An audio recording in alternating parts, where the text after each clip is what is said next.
Lalit Modi cricket వ్యవస్థపై మరో యుద్ధం ప్రకటించాడు. గతంలో ఐపీఎల్కు పోటీగా వచ్చిన ఐసీఎల్ను అడ్రస్ లేకుండా చేశాడు. రెండోసారి ఐపీఎల్ను శాసించిన బీసీసీఐపై యుద్ధం ప్రకటించిన దానిని పూర్తి చేయలేక ఓడిపోయాడు. ఈసారి ఏకంగా శ్రీనివాసన్ చైర్మన్గా కొనసాగుతున్న ఐసీసీపై లలిత్ మోదీ యుద్ధం ప్రకటించాడు. వందలాది డాలర్ల చెక్కులను ఎరగా ఇచ్చి ఆటగాళ్ల తిరుగుబాటుని ఓ రకంగా ఎంకరేజ్ చేస్తున్న లలిత్ మోదీ ప్రయత్నాలపై సాక్షి బిగ్ స్టోరీ. ఐసీసీకి పోటీగా మరో ప్రపంచ క్రికెట్ సమాఖ్య పురుడు పోసుకుంటోంది. ఈ వ్యవహారాల్లో తన పాత్ర ఉందంటూ లలిత్ మోదీ బాహాటంగా ప్రకటించాడు. ఈ పోటీ క్రికెట్ సమాఖ్య అంతర్జాతీయ ఒలింపిక్ కమిటీకి అనుబంధంగా కొనసాగుతుందని లలిత్ మోదీ ప్రకటించాడు.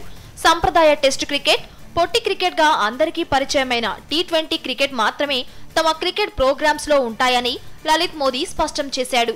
వన్డే క్రికెట్ ట్రాష్, దానివైపు తాము కన్నెత్తి చూడబోమని లలిత్ మోదీ ఈజీగా తీసిపారేశాడు.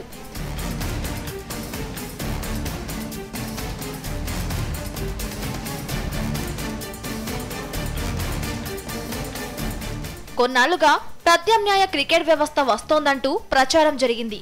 అదిప్పుడు వచ్చేసింది. దాని బ్లూ ప్రింట్ తన వద్దే ఉందని ఆస్ట్రేలియా బ్రాడ్కాస్టింగ్ కార్పొరేషన్ కు ఇచ్చిన ఇంటర్వ్యూలో లలిత్ మోదీ బాంబు పేల్చాడు.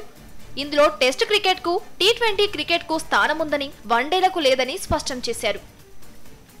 లలిత్ మోదీ నిజానికి ఓ వివాదాస్పద క్రికెట్ పర్సనాలిటీ. ఐపీఎల్ కు 2008లో పురుడు పోసిన ప్రముఖుడు కూడా ఈయనే. చివరకు ఆర్థిక నేరాల బారిన పడి ఇండియాను వదిలిపెట్టాడు. 2010లో ఇంగ్లాండ్ కు పారిపోయాడు. అక్కడే ఆశ్రయం పొందుతున్నాడు కూడా. రాజస్థాన్ క్రికెట్ ద్వారా మళ్లీ ఎంట్రీ ఇచ్చే ప్రయత్నాలను బీసీసీఐ తిప్పికొట్టింది. 2013లో లలిత్ మోదీపై జీవితకాలం నిషేధాన్ని విధించింది కూడా. తాజాగా ఓ కేంద్ర మంత్రి సుష్మా స్వరాజ్, రాజస్థాన్ సీఎం వసుంధరా రాజేలను ఇబ్బందుల పాల్చేసిన లలిత్ మోదీపై బీజేపీ కూడా కన్నెర్రగా ఉంది. బిలియన్ల డాలర్ల మనీ లాండరింగ్ కు పాల్పడ్డారనే ఆర్థిక నేరాలను ఎన్ఫోర్స్మెంట్ డైరెక్టరేట్ లలిత్ మోదీపై మోపింది. ఈ అభియోగాలను లలిత్ మోదీ ఎప్పటిలాగే తోసిపుచ్చాడు.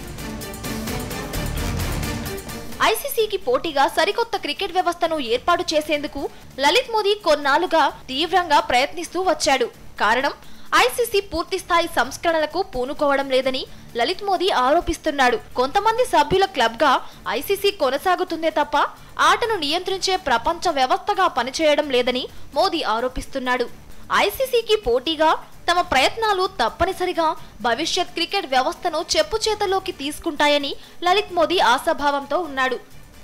ఐపీఎల్ మాదిరి ఈ రెబల్ ఆట సక్సెస్ కావాలంటే ఐకాన్ ప్లేయర్లు కావాలి. అందుకే మార్కీ ప్లేయర్లకు పెద్ద మొత్తంలో డబ్బులు ఆశ చూపుతోంది రెబల్ లీగ్. ఇద్దరు ప్రముఖ ప్లేయర్లకు $100 మిలియన్ చెక్కులను ఇచ్చినట్టు ఆస్ట్రేలియా పత్రికల్లో వచ్చిన వార్తలను లలిత్ గుర్తు చేశాడు. ఈ స్థాయిలో డబ్బును ఎరగా వేస్తే ప్లేయర్లు తమ వైపు ఎందుకు రారంటూ లలిత్ ఎదురు ప్రశ్న వేస్తున్నాడు. ఓవైపు ఒలింపిక్స్ లో టీ20 క్రికెట్ ను చేర్చాలంటూ ప్రయత్నాలు సాగుతున్న తరుణంలో లలిత్ మోదీ ప్రకటన సంచలనం రేకెత్తించింది.